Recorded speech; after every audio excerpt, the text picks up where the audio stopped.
എന്തല്ല എല്ലാവർക്കും സുഖം തന്നെയാ. നമുക്കിന്നൊരു ഉണ്ടക്കയാലോ. ഉണ്ടക്കാന്ന് കേൾക്കുമ്പോൾ ആരും ഞെട്ടൊന്നും വേണ്ട. ഇതൊരു സാധാരണ കുഴക്കട്ട. എൻ്റെ ആങ്ങളേൻ്റെ മോനുണ്ട് സിദ്ധു, ഓനാ ഇത് ആദ്യമായിട്ട് നമുക്ക് ഉണ്ടക്കാന്ന് പറഞ്ഞു തന്നെ.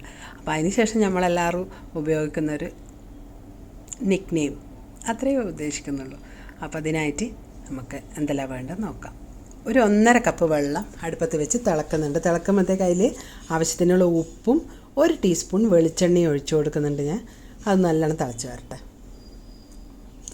ഈ തിളച്ച വെള്ളത്തിലേക്ക് നമുക്ക് 1.5 കപ്പ് പത്തിരിപ്പൊടിയാണ് ഞാൻ എടുത്തിട്ടുള്ളത്.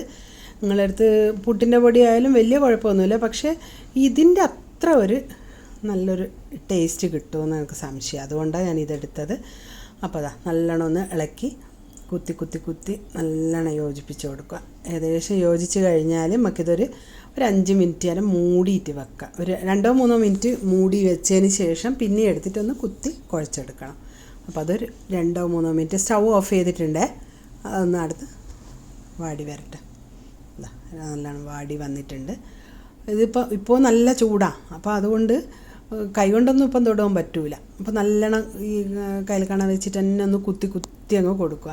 അതിന് ശേഷം അതൊന്ന് തണുക്കാൻ വെക്കാം. ആ സമയത്തേക്ക് നമുക്കൊരു ചമ്മന്തി ഉണ്ടാക്കിയെടുക്കണം. അതിനായിട്ട് ഒരു മിക്സി ജാറിലേക്ക് ഒരു 3 ടേബിൾ സ്പൂൺ തേങ്ങയാണ് ഞാൻ എടുത്തിട്ടുള്ളത്. പിന്നെ ഒരു 1/2 ടീസ്പൂൺ ജീരകവും 1 തണ്ട് കറിവേപ്പിലയും. ഈ സമയത്ത് നിങ്ങൾക്ക് വേണേൽ പച്ചമുളകും കൂടി ഇട്ട് കൊടുക്കാം കേട്ടോ, എരിവിന്. ഞാനതൊന്നും ചേർത്തിട്ടില്ല. ഇതൊന്ന് ക്രഷ് ചെയ്ത് വെച്ചിട്ടുണ്ട്. ഇനി നമ്മളെ പൊടി തണുത്തിട്ടുണ്ട്. അതെടുത്തിട്ട് അതിലേക്ക് ഈ അരച്ച് വെച്ച ചമ്മന്തിയും കൂടി ചേർത്തിട്ട് നല്ലോണം ഒന്ന് കുഴച്ചെടുക്കാം. കുഴച്ച് നല്ല ഉരുട്ടി ശരിക്കും ഒരു ചപ്പാത്തി മാവിൻ്റെ ഒരു പാദത്തിലേക്ക് നമുക്കിത് ഉരുട്ടിയെടുക്കാം. അത് ഉരുട്ടി വെച്ചതിന് ശേഷം നമുക്കൊരു ഇഡ്ഡലി തട്ടിൽ വെളിച്ചെണ്ണയാണ് ഒഴിച്ചിട്ട് ഞാനൊന്ന് ഗ്രീസ് ചെയ്തെടുക്കുന്നുണ്ട്. നമുക്ക് ഈ മാവ് അതിൽ ഒട്ടിപ്പിടിക്കാണ്ടിരിക്കാൻ വേണ്ടിയിട്ടാണ് നല്ലോണം ഗ്രീസ് എല്ലാ ഭാഗത്തും ഗ്രീസ് ചെയ്ത് കൊടുക്കണേ. എന്നിട്ട് ഇതുപോലെ ഒരു ചെറിയ ഉരുളകളാക്കിയിട്ട് ഉരുട്ടി അതിലേക്ക് വെച്ച് കൊടുക്കാം. എല്ലാം ഉരുട്ടി കഴിയുമ്പോഴത്തേക്ക് നമുക്ക് ഒരു ഇഡ്ഡലി പാത്രത്തിൽ അടുപ്പത്ത് വെള്ളം വെച്ചിട്ടുണ്ട്, തിളക്കുന്നുണ്ട്. കണ്ടോ, നല്ല തിളച്ച് വന്നിട്ടുണ്ട്. ഇതിലേക്ക് നമുക്ക് ഈ നമ്മൾ ഉരുട്ടി വെച്ച ഉണ്ടക്ക വേവിക്കാനായിട്ട് വെച്ച് കൊടുക്കാം.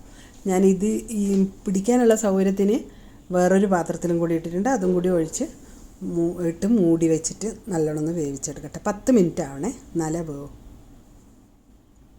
10 മിനിറ്റ് കഴിഞ്ഞാൽ വെന്ത് വന്നിട്ടുണ്ട്. അതെടുത്ത് അത് മാറ്റി വെച്ചിട്ടുണ്ട്. ഇനി ഒരു ചീനച്ചട്ടി അടുപ്പത്ത് വെച്ചിട്ട് ഒരു 2 ടീസ്പൂൺ വെളിച്ചെണ്ണ ചൂടാവുമ്പോൾ അതിലേക്ക് ഒരു 1/2 ടീസ്പൂൺ കടുക്, 1/2 ടീസ്പൂൺ ഉഴുന്ന്, രണ്ടും ഒന്ന് പൊട്ടി വരട്ടെ. പൊട്ടി വരുമ്പോൾ പിന്നെ നമ്മൾ ചേർത്ത് കൊടുക്കുന്നത് 2 ഉണക്കമുളകും പിന്നെ ഒരു തണ്ട് കറിവേപ്പിലയും 2 പച്ചമുളകും. അത് മാത്രമേ ഞാൻ എരിവിന് ഉപയോഗിക്കുന്നുള്ളൂ. പിന്നെ ഒരു വലിയുള്ളി പൊടിയായിട്ട് അരിഞ്ഞതും ചേർത്തിട്ട് നല്ലോണം ഇളക്കി കൊടുക്കുക. എന്നിട്ട് ഇതിൽ ഈ ഉള്ളിക്ക് ആവശ്യത്തിനുള്ള ഉപ്പ്, അതൊരു അറിയാലോ, നിങ്ങൾ ചേർക്കുന്ന ഉള്ളി എത്രയാണെന്ന് വെച്ചാൽ അതിന് ആവശ്യത്തിനുള്ള ഉപ്പും ചേർത്തിട്ട് നല്ലോണം ഒന്ന് മിക്സ് ചെയ്തിട്ട്,